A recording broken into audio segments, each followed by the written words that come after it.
आज मैं आपको उस कंपनी की कहानी बताऊंगा जो कंपनी एक टाइम पे डोमिनेंट फोर्स थी और अब ये वही कंपनी है जिसको सरकार बचाने पर उतर आई है और हम इस कंपनी को डूबने नहीं दे सकते। ये कंपनी वो है जिसमें इंडियन इन्वेस्टर्स भर भर के इन्वेस्ट करते हैं। ये कंपनी है Vodafone idea.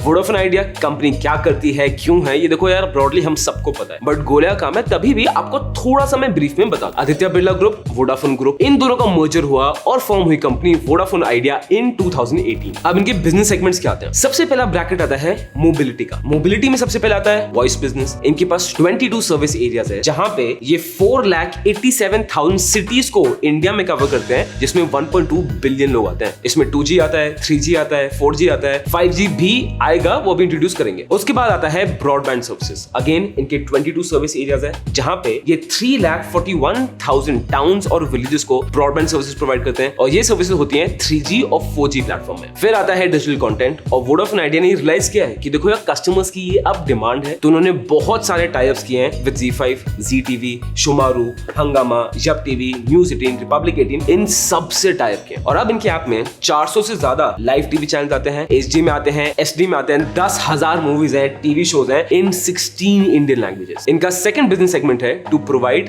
Business service. Basically एक ऑर्गेनाइजेशन को, चाहे वो गवर्नमेंट बॉडी हो, स्मॉल प्राइवेट एंटरप्राइज हो, स्टार्टअप हो, उसको एंड टू एंड कम्युनिकेशन का, डिजिटल सर्विस का जो भी स्पेक्ट्रम कंपनी को चाहिए होता है, वोडाफोन आइडिया पूरा देता है। बिजनेस को आपने ब्रॉडली समझ लिया ना। अब बात करते हैं टेलीकॉम इंडस्ट्री में एग्जैक्टली हुआ क्या है। इस इंडस्ट्री में जो सबसे बड़ा माइलस्टोन अभी तक हुआ है, जो सबसे बड़ा झटका, टर्न ऑन पॉइंट, ट्रिगर, उसको जो बोले बोल दो, वो है जियो की एंट्री। जियो धन धन धन, ओ जियो धन धन धन, ओ जियो जियो जियो जियो जियो धन धन धन। 2016 में जियो ने अपने आप को पब्लिकली अवेलेबल किया और सर उसके बाद तो पूरा तहलका मच गया। तो पहले समझते हैं before Jio what was the situation. Vodafone और आइडिया दोनों कंपनीज टेलीकॉम मार्केट में बहुत अच्छा परफॉर्म करते हैं। As a matter of fact 2016 में एयरटेल का हाईएस्ट मार्केट शेयर ऑफ 24% और उसके बाद जो सेकंड नंबर पे डोमिनेंस आती है वो वोडाफोन आइडिया की ही थी। आप सर इनकी प्रॉफिट लॉस देखिए। इनका 2012 में नेट प्रॉफिट था 723 करोड़ एंड 2015 में ये हो गया था 3,193 करोड़। तो सब कुछ बल्ले बल्ले थे, सब कुछ बढ़िया चल रहा था। और फिर ली मुकेश अंबानी सर ने जियो के साथ एंट्री। दीपक माहेश्वरी टेलीकॉम पब्लिक पॉलिसी के रिसर्चर, वो ये बोलते हैं कि जब जियो आ रहा था तो लोग एक्सपेक्ट करते थे देखो कुछ ऑफर होगा, कुछ होगा, बट जिस लेवल पे जियो ने 4G स्पेक्ट्रम को यूज किया है, हर चीज फ्री दिया है, ऐसा ना कंपटीशन ना कंज्यूमर कोई इमेजिन ही नहीं कर सकता था। आप एक बार वो टाइम याद करो। उस टाइम पे आपको याद है एयरसेल आया था जिसमें धोनी ब्रांड एम्बेसडर थे। तो एयरसेल का क्या था, हम आपको इतने SMS फ्री देंगे, आपको इतनी वॉइस कॉलिंग फ्री देंगे। मैं उस टाइम की बात कर रहा हूँ जब SMS के लिए अलग से पैक्स खरीदने पड़ते थे। मैं उस टाइम की बात कर रहा हूँ जब ₹1 1 मिनट का चार्ज लगता था। सर वो सब खत्म हो गया। जियो ने इस लेवल पे जो ऑफर दिया कि सब कुछ फ्री, आप भी लाइन पे खड़े थे, आपके दोस्त भी खड़े थे, मैं खुद लाइन में खड़ा हुआ था only for the Jio SIM card. और ये इतना ज्यादा सक्सेसफुल था। रिलायंस जियो का टारगेट क्या था कि 1 साल के अंदर उनको 100 मिलियन न्यू कस्टमर्स चाहिए। वेल उन्होंने ये टारगेट 6 महीने से कम में कर दिया और इतना मेजर ट्रांजेक्शन देखने को मिला कि अगर मैं मार्केट शेयर की बात करूं ना, 41.7% मार्केट शेयर रिलायंस जियो का है। उसके बाद एयरटेल का है 36.5% और वोडाफोन आइडिया का सिर्फ 16.6% रह गया है। सिर्फ Vodafone Idea lost millions of subscriber. Just imagine किस लेवल पे ये बिजनेस गिरा होगा। जस्ट इमेजिन बिजनेस ओनर्स की क्या हालत हो गई होगी। In a couple of months Vodafone Idea lost millions and millions of subscribers. But data shows that both Bharti Airtel and Reliance Jio are seeing healthy subscriber addition. In the month of October, on a month-on-month basis, Reliance Jio added 7.2 lakh subscribers, Bharti Airtel added 4.1 lakh subscribers, while Vodafone Idea has seen a big cut, 40 lakh subscribers lost in the month of September. अब हम consumers तो देखो मस्ती में थे, एकदम बल्ले बल्ले जोन में थे, इतना फ्री मिल रहा है, इससे बेटर क्या हो सकता है। बट इसी टाइम पे रिलायंस जियो पे बहुत सारी एलिगेशन लगाई जा रही थी कि Reliance is acting like a predator, पूरी टेलीकॉम इंडस्ट्री को खत्म कर रहा है। और ये फैक्ट भी है। उस समय रिलायंस का सिर्फ ऑयल के बिजनेस से एवरेज रेवेन्यू था $45 बिलियन। तो क्या ये थोड़ा अनफेयर है दूसरी टेलीकॉम कंपनीज के लिए? हाँ, क्योंकि इस लेवल के जायंट से आप कैसे लड़ सकते हो। और सर यहीं से शुरू हो गई प्राइस वॉर्स की। एयरटेल को भी कस्टमर्स चाहिए थे, वोडाफोन को भी कस्टमर्स चाहिए थे, तो all of them had to reduce their prices, जिसके शॉर्ट टर्म बेनिफिट्स तो देखो होते हैं, कंज्यूमर्स को अच्छा बेनिफिट मिलता है, बट लॉन्ग टर्म में it can be very bad because अगर कंपटीशन किल हो गया और सिर्फ 2 या 3 कंपनीज बच गई, ये किसी भी सेक्टर के लिए अच्छी चीज नहीं होती। इसी के लिए मैं आपको डेटा दिखाता हूँ। एक डेटा होता है ARPU, जो होता है average revenue per user. Simple भाषा में एक यूजर कितना रेवेन्यू देता है। As you can see here, India is the lowest, absolutely lowest, मतलब कंपेरेबल भी नहीं दूसरे देशों से। और इस सब का इफेक्ट वोडाफोन आइडिया पे बहुत ज्यादा खराब था। व्हाई? बिजनेस तो देखो चल चलाना ही है, और उनको और लोन लेना पड़ा। स्पेक्ट्रम कॉस्ट है, एक्विजिशन कॉस्ट है, ट्रेड पेबल्स हैं, जो टावर्स उनके मेंटेनेंस के पैसे देने हैं, गियर के पैसे देने हैं। मतलब सर आप ये छोड़ो, आप सीधा ना डेटा देखिए। आइए अगर मैं ये प्रॉफिट लॉस शीट में देखता हूँ, एक पार्ट आता है इंटरेस्ट बर्डन। इंटरेस्ट बर्डन वो अमाउंट होता है जो एक कंपनी को अपने लोन के ऊपर जो इंटरेस्ट देना होता है वो होता है। तो मैं लोन के प्रिंसिपल अमाउंट की बात नहीं कर रहा हूँ, मैं सिर्फ उसके ऊपर की इंटरेस्ट की बात कर रहा हूँ। 2016 में वोडाफोन आइडिया का इंटरेस्ट बर्डन था 1803 करोड़, और यही चीज 2017 में बढ़ के हो गई 4010 करोड़। मतलब जस्ट इमेजिन, एक साल के अंदर 4 टाइम्स इंटरेस्ट बर्डन बढ़ गया। और आप इस साल का देखोगे तो जो इंटरेस्ट बर्डन है ना,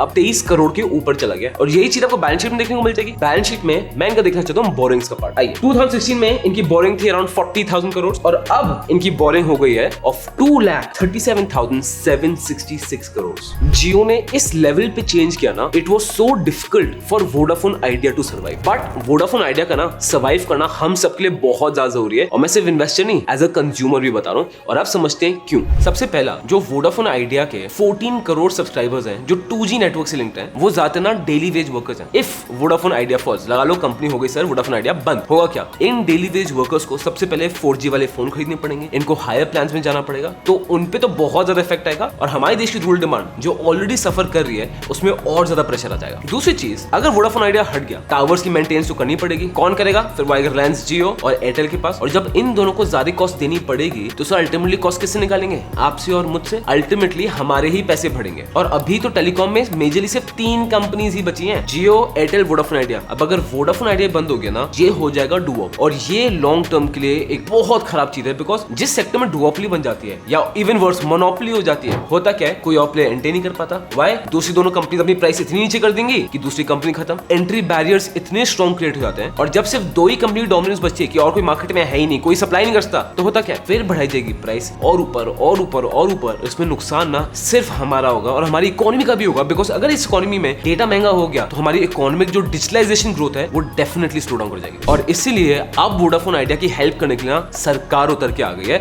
बाय द वे, आप गोयला की मदद कर सकते हो। अगर आपको ऐसा कंटेंट अच्छा लगता है तो सब्सक्राइब बटन दबा दो, और अगर आप ऑलरेडी सब्सक्राइबर हो तो please like the video. Because अगर मुझे 3000 लाइक्स मिलते हैं ना इस वीडियो पे, गोयला को समझ आ जाएगा कि आपको ऐसी स्पेसिफिक कंपनी के एनालिसिस और चाहिए, और गोयला तो आपको पता है आपकी स्टॉक मार्केट दिक्कत पूरी संभाल लेगा। तो वोडाफोन आइडिया को सरकार को स्पेक्ट्रम के चार्जेस देने थे, उधारी थी सरकार पे। अब ऑफ कोर्स जैसा बैलेंस शीट देख चुके हो, प्रॉफिट लॉस देख चुके हो, they are in no position to take more debt, और ऑब्वियसली जितना डेट वो कम ले उनके लिए उतना ही बेटर होगा। तो इसलिए गवर्नमेंट ने क्या किया है, बोला है काम करो, डेट मत दो, हमें अपनी कंपनी के शेयर्स दे दो, कंपनी के इक्विटी स्टेक दे दो। और इसलिए अब सरकार का वोडाफोन आइडिया में 33.18% स्टेक है। The first news is that the government has given its approval and the go-ahead that the AGR dues which are owed by Vodafone Idea to the government, the dues are massive. They're close to 60,000 crore rupees. But the interest of those AGR dues, which amount to about 16,133 crore, will be converted into equity. तो अब देख रहे हो हुआ क्या, जो company का date है बैलेंस शीट्स पे, जो इंटरेस्ट बर्डन है प्रॉफिट लॉस में, वो खुद कम हो जाएगा। बिकॉज वो खत्म नहीं हुआ है, उसको बस इक्विटी में टर्न कर दिया है, तो पेपर में डालने की जरूरत है नहीं। दूसरी चीज, वोडाफोन को अगर कंपटीशन में उतरना है ना, उनको 5G सर्विसेज लानी ही पड़ेगी, और वोडाफोन इसलिए पूरी कोशिश कर रहा है। उन्होंने बहुत सारी यूएम से पार्टनरशिप किया है, मोटोरोला के साथ पार्टनरशिप किया है, शाओमी के साथ पार्टनरशिप किया है। So, can you speak a little about the 5G rollout? How is that proceeding? 5G rollout will begin soon.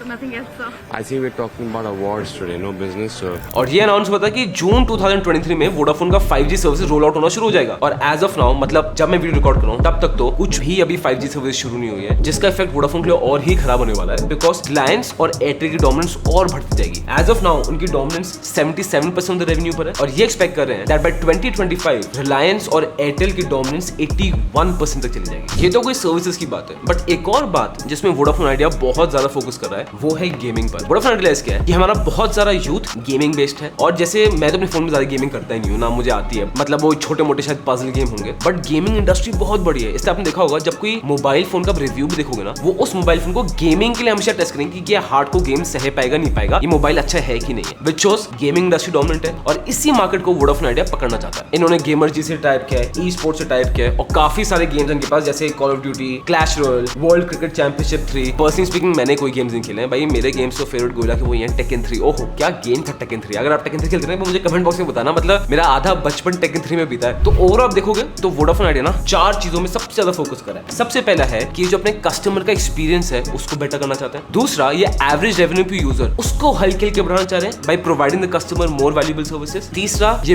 Businesses पे बहुत फोकस कर रहे हैं कि B2B को अच्छे से कैप्चर करें एंड बहुत सारी डिजिटल पार्टनरशिप्स करें कि जो डिजिटल रेवेन्यू है वो इनका बढ़े। और देखो सर, अब इस सब के लिए पैसा तो लगेगा ना, इसलिए अब वोडाफोन आइडिया अपने बिजनेस में पैसा डाल रहा है। रिपोर्ट्स ये बोलती हैं कि 14,000 करोड़ का कैपिटल एक्सपेंडिचर का प्लान है, जिसमें वोडाफोन भी पैसा डालेगा, आदित्य बिरला ग्रुप भी पैसा डालेगा, और सरकार को वोडाफोन आइडिया ने ये बताया कि 2,000 करोड़ की फ्रेश इक्विटी लाने का सोच रहे हैं और आने वाले टाइम पे 7,000 करोड़ और उठाएंगे फ्रॉम इक्विटी या कन्वर्टेबल बॉन्ड या डिबेंचर्स। वो प्लान डिस्क्लोज नहीं है बट पैसे उठाने इतना पक्का है। As far investors are concerned, Sakshi, it's better to stay away from the stock. Still, the infusion of the capital, it will not help the business momentum immediately.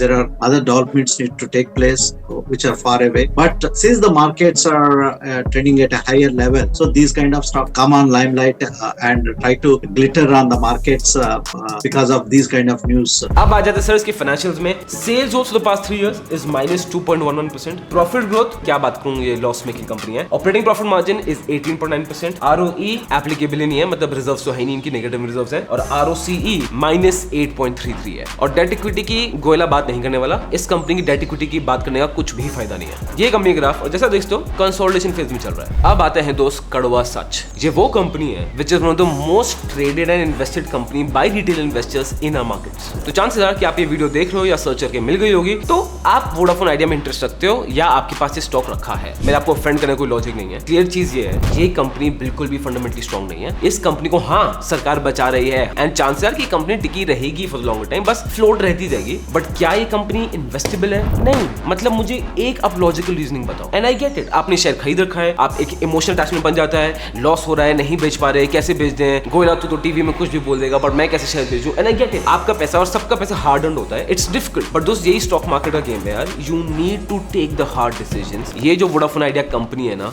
It is fundamentally. तो एक काम करिए, मैं नहीं, comment section में आप जो viewers हो ना, आप ही बता दो, do you think Vodafone idea में लॉन्ग टर्म इन्वेस्टमेंट सेंस बनता है कि नहीं। और एक सेकंड, अगर एक्चुअली अच्छी कंपनी देखनी है ना तो ITC के बारे में पढ़ो। This company is doing fantastic.